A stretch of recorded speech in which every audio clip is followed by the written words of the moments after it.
राहुल गांधी और प्रियंका गांधी देश के सबसे बड़े सियासी परिवार के वारिस।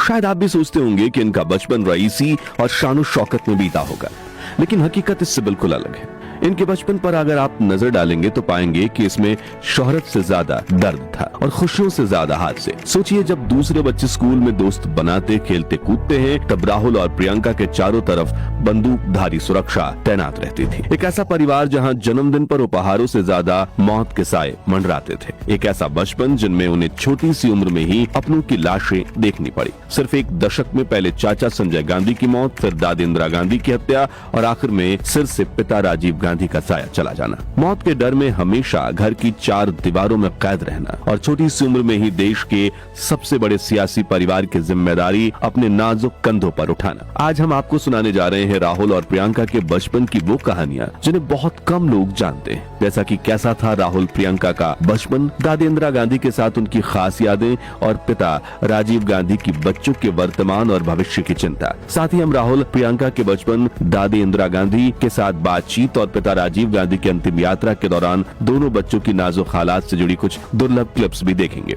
जो आपकी आंखें नम कर देंगी। तो बने रहिएगा वीडियो के अंत तक। 19 जून 1970 के दिन आजादी के बाद देश के सबसे बड़े सियासी गांधी परिवार में एक बच्चे का जन्म हुआ। इस मासूम बच्चे की दादी इंदिरा गांधी भारत की प्रथम महिला प्रधानमंत्री थी। उन्होंने अपने पोते को गोद में उठाया और उसका नाम राहुल रखा, जिसकी भी काफी दिलचस्प कहानी है। दरअसल साल 1938 में भारत के उद्योगपति कमल नयन बजाज के घर बेटा हुआ तो पारिवारिक मित्र पंडित जवाहरलाल नेहरू उनके घर पहुंचे। कमल जी ने उन्हें कहा कि मेरे बेटे का नामकरण आप कीजिए। तभी पंडित नेहरू ने राहुल नाम रखने का सुझाव दिया। इंदिरा गांधी ये नाम अपने बेटे का रखना चाहती थी, इसलिए वो कुछ दिन अपने पिता से उदास भी रही। फिर उन्होंने अपने बेटे का नाम राजीव रखा और करीब 30 साल बाद अपने पोते का नाम राहुल गांधी रखा। राहुल शुरू से ही शांत स्वभाव के माने जाते थे, कम बोलने वाले, गहरी नजरों से सबको देखने वाले और अकेलेपन में खो जाने वाले। इसके 2 साल बाद 12 जनवरी 1972 को प्रियंका का जन्म हुआ, जो राहुल से बिल्कुल अलग, चंचल और मिलनसार थी। उनकी मुस्कान देखते ही घर का माहौल बदल जाता था। अगर राहुल भीड़ में चुपचाप खड़े हो जाते तो प्रियंका वहीं जाकर सबको हंसा देती। दोनों बच्चों के स्वभाव में जमीन आसमान का अंतर था, लेकिन एक दूसरे के बिना अधूरे थे। दोनों बच्चों को बचपन से ही अपनी दादी इंदिरा गांधी से गहरा लगाव था। जब राजीव और सोनिया राजनीति और विदेश यात्राओं में व्यस्त रहते तो बच्चों का ज्यादातर समय एक अकबर रोड और एक सफदरजंग रोड के बीच बीतता, जहां उनकी दादी रहती थी। दोनों बच्चों ने अपने बचपन में दादी के साथ कई खूबसूरत पल बिताए, जैसे कि इस दुर्लभ क्लिप को देखिए, जिसमें राहुल और प्रियंका दादी के साथ घर में दाखिल होते नजर आते हैं। यहाँ उनके साथ राजीव और सोनिया गांधी भी हैं। जिसके बाद इंदिरा जी घर में लिविंग रूम में दोनों बच्चों के साथ आकर बैठती हैं। बच्चे अपनी दादी की छोटी सी डाइनिंग टेबल पर बैठे थे, जबकि इंदिरा गांधी जमीन पर। प्रियंका दादी से कहती है, मैंने खाना नहीं खाया, और राहुल ने बड़ी मासूमियत से कहा, मैंने चिप्स भी खा लिया और ग्रेवी भी खा ली।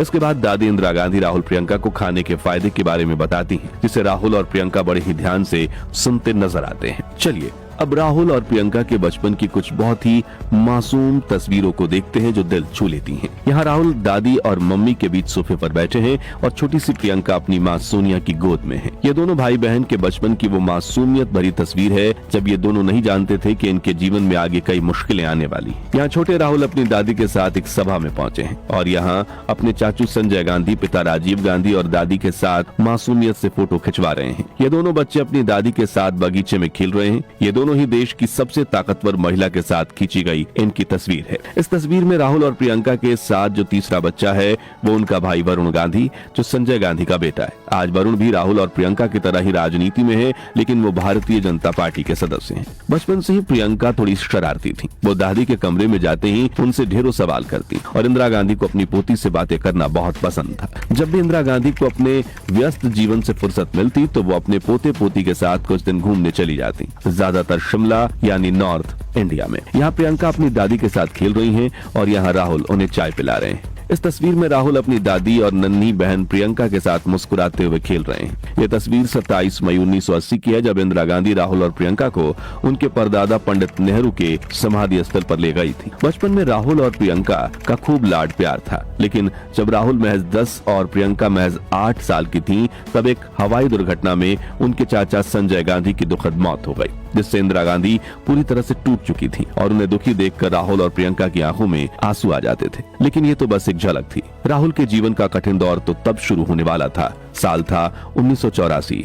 ऑपरेशन ब्लू स्टार के बाद इंदिरा गांधी को अपने ऊपर मंडराने वाले खतरे का एहसास हो चुका था। यही वजह थी कि बोर्डिंग स्कूल में पढ़ रहे राहुल और प्रियंका को अचानक वापस दिल्ली बुला लिया गया और फिर वही हुआ जिसका डर था। 31 अक्टूबर की सुबह इंदिरा ने हमेशा की तरह राहुल और प्रियंका को स्कूल के लिए विदा किया, लेकिन कुछ ही मिनट बाद उनकी सुरक्षा में तैनात 2 सिख बॉडीगार्ड ने उन पर गोलियों की बौछार कर दी। पल भर में देश की प्रधानमंत्री और राहुल प्रियंका की दादी हमेशा हमेशा के लिए चली गई। उस वक्त राहुल सिर्फ 14 साल के थे और सबसे दर्दनाक बात यह थी कि हत्या के ठीक 4 दिन पहले इंदिरा उन्हें और प्रियंका को एक दिन की श्रीनगर ट्रिप पर लेकर गई थी। वो ट्रिप नहीं, उनकी दादी के साथ बिताई गई आखिरी लम्हे की कहानी थी। दादी के अंतिम संस्कार में राहुल खुद को रोक नहीं पाए और सबके सामने फूट फूट कर रो पड़े, जिसकी दुर्लभ फुटेज आज स्क्रीन पर आप देख रहे हैं। उस वक्त राजीव और सोनिया की आंखें भी नम थी। आज भी उस काले दिन की याद आते ही राहुल गांधी की आंखें नम हो जाती हैं। मेरे पैर कांपे और मैंने जैसे फोन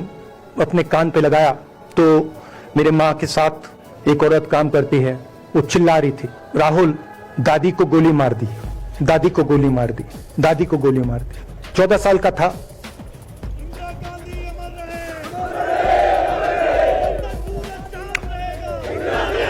इंदिरा गांधी की मौत के बाद पूरा देश सड़कों पर उतर आया। जगह जगह दंगे भड़क उठे, आगजनी हुई, निर्दोष लोग मारे गए और उस दौर ने न सिर्फ भारत की राजनीति को हिला दिया बल्कि राहुल और प्रियंका की मासूम जिंदगी को भी बदल कर रख दिया। राजीव गांधी देश के प्रधानमंत्री बने, लेकिन उनके जीवन को पल पल खतरा बना रहा। जाहिर है कि उनके बच्चे की सुरक्षा भी सबसे बड़ी चिंता बन गई थी। राहुल और प्रियंका जो अब तक बोर्डिंग स्कूल में पढ़ाई कर रहे थे, उन्हें वापस बुला लिया गया। अब उनकी पढ़ाई लिखाई का इंतजाम 10 जनपद के भीतर ही किया गया। देश के प्रधानमंत्री के बच्चों के लिए सुरक्षा इतनी कड़ी कर दी गई कि उनका बाहर निकलना लगभग नामुमकिन हो गया। खेलना कूदना, दोस्तों से मिलना, स्कूल बस पकड़ना, ये सब चीजें जो हर बच्चों की जिंदगी का हिस्सा होती हैं, राहुल और प्रियंका से छिन गई। उनकी पूरी दुनिया अब घर की चारदीवारी और कुछ चुनिंदा टीचर्स तक सिमट कर रह गई। इसे लेकर खुद प्रधानमंत्री राजीव गांधी ने ये कहा था, असली दुख एक ही है कि बच्चों को बहुत मुश्किलों का सामना करना पड़ता है। साधारण जीवन नहीं हो सकता, बच्चों के साथ नहीं खेल सकते, उनकी पढ़ाई में भी उन्हें खास ट्यूशन लेना पड़ता है, स्कूल नहीं जा सकते, तो उनके लिए बहुत मुश्किल हुआ है। आम जीवन अब नहीं जी सकते हैं क्योंकि एक तो सिक्योरिटी की समस्या है, दूसरा कहीं भी जाते हैं लोग एकदम पहचान जाते हैं, बाहर नहीं जा सकते जैसे पहले जाते थे। बचपन की वो आजादी जिसे हर बच्चा खुलकर जीना चाहता है, राहुल और प्रियंका के लिए कभी लौट कर नहीं आई। उनकी जिंदगी अब किताबों और सुरक्षा कर्मियों के साए में कटने लगी। यही दौर था जिसने दोनों भाई बहनों के स्वभाव में गहराई और गंभीरता भर दी। प्रियंका शायद ज्यादा मेरी माँ की तरह है, राहुल थोड़ा ज्यादा सेंसिटिव है। राहुल और प्रियंका ने खुद को संभाला। बड़े होते ही वे पढ़ने के लिए विदेश गए, वहीं उन्हें थोड़ी आजादी मिली। लेकिन फिर आया 21 मई 1991 का वो काला दिन, जब तमिलनाडु की एक चुनावी रैली में राहुल और प्रियंका के पिता राजीव गांधी की हत्या कर दी जाती है। उस समय प्रियंका अपनी मां सोनिया के साथ दिल्ली में थी और राहुल अमेरिका की हार्वर्ड यूनिवर्सिटी में पढ़ाई करते थे। उस रात राहुल के हॉस्टल के कमरे में अचानक फोन की घंटी बजी और फोन उठाते ही आवाज आई, तुम्हारे पापा अब नहीं रहे। बस इतना सुनते ही 21 साल के राहुल के हाथ पैर कांपने लगे, पैर लड़खड़ा गए, आंखों में आंसू बहने लगे। उनके दिमाग में 7 साल पहले का वो काला दिन घूमने लगा जब उनकी आंखों के सामने ही उनकी दादी इंदिरा गांधी की गोलियों से हत्या कर दी गई थी। पिता के एक दोस्त थे, उन्होंने मुझे फोन किया और कहा, राहुल बुरी खबर है। मैंने उनसे कहा, मैं जानता हूँ पापा मर गए। कहते हैं हाँ। मैंने कहा धन्यवाद, फोन रख दिया।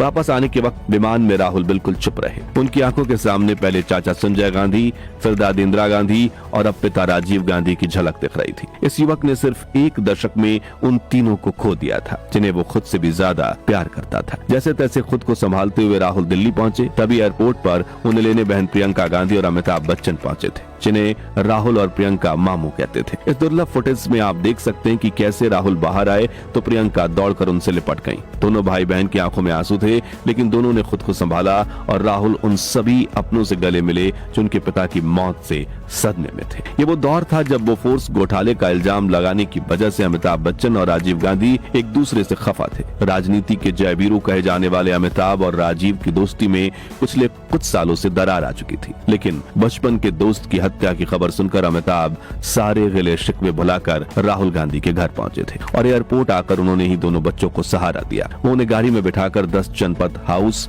ले गए जहां राजीव गांधी का शव रखा था। कहा जाता है कि घर पहुंचते ही राहुल की नजर सबसे पहले अपनी मां सोनिया गांधी पर पड़ी। वो मां जिनके चेहरे पर हमेशा सादगी और मुस्कान रहती थी, आज दर्द से टूटी हुई नजर आ रही थी। राहुल और प्रियंका दौड़कर मां के गले लग गए। दोनों बच्चों ने अपनी मां को पकड़ लिया और वहीं फूट फूट कर रोने लगे। थोड़ी देर बाद सोनिया ने कांपते हुए कदमों से राहुल और प्रियंका को अपने साथ उस कमरे में ले गई जहां पिता राजीव गांधी का पार्थिव शरीर रखा था। सफेद चादर में लिपटे अपने पापा को देखकर राहुल का गला सूख गया। दो छोटे बच्चे जिनकी मासूम आंखों ने अभी अभी अपने पापा की लाश देखी थी, वो नजारा दिल को चीर देने वाला था, जिसे देखकर आपकी भी आंखों में आंसू आ जाएंगे। 23 मई 1991 की सुबह दिल्ली की सड़कों पर एक सन्नाटा पसरा हुआ था, लेकिन उसी सन्नाटे के बीच लाखों की भीड़ उमड़ आई थी। हर तरफ बस एक ही नाम गूंज रहा था, राजीव गांधी, राजीव गांधी। काफिले में रखे तिरंगे से ढके पार्थिव शरीर के साथ जब अंतिम यात्रा निकली तो मानो पूरा देश अपने